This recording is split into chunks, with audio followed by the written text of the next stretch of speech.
Well, to talk more about that move by Facebook, I'm joined in the studio by Rahaf Harfoush. She's the founder of the Red Thread Institute for Digital Culture. Thank you for joining us on France 24. So just to clear up what Facebook has done, it has always banned support for white supremacist movements. It is now banning white nationalism, any support for white nationalism, separatism, that kind of thing. What is the difference here?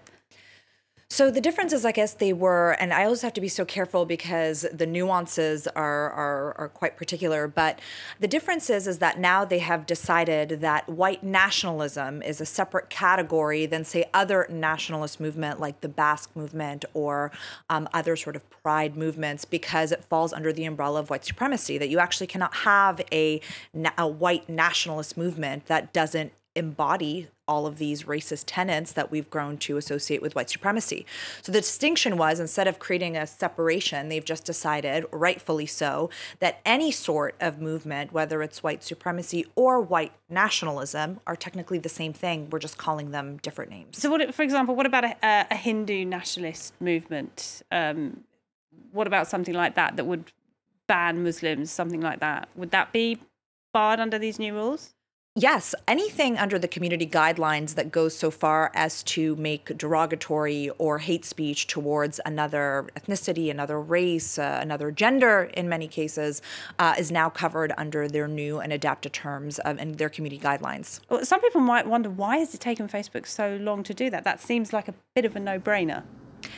So Facebook has had a very long record of being quite reactive instead of proactive. I think they wait until the absolute last minute when they absolutely have to act to make some of these changes. This has just been the strategy that the company has used in the past, and it took 2 weeks until after the crisis, the attack in Christchurch, where there was so much political outrage, there was so much public pressure on them for them to finally say, okay, this is a big enough problem.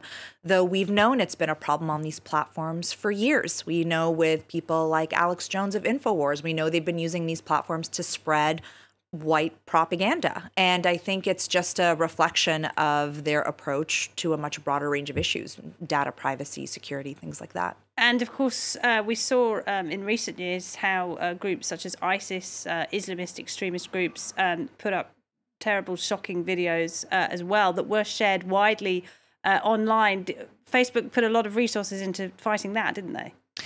Yes, and I think this just goes back to a question of prioritization. I mean, what many people don't understand is just how much offensive content gets uploaded to Facebook on a daily basis. We are dealing with, hundreds of millions of posts of all sorts of things, not just racist and hate speech, but people that upload extremely violent content, people that upload inappropriate materials. And so I think we're starting to face one of the implications of having such a constantly connected reality, which is just a volume problem. They recently added several thousand more employees to their content moderator section, but I don't know if it's enough people to handle it.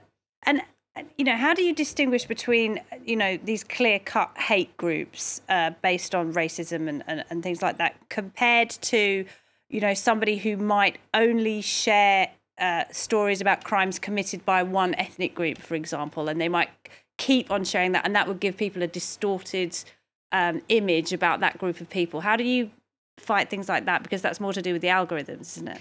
I think it's important to recognize that this issue, while Facebook is at the center of it, is quite nuanced. You have a couple of different elements at play. You have fake news. So a person who, let's give them the benefit of the doubt, might not know that what they're sharing is fake, but might be sharing it anyway. That is one enormous problem with the majority of people getting their news from social media.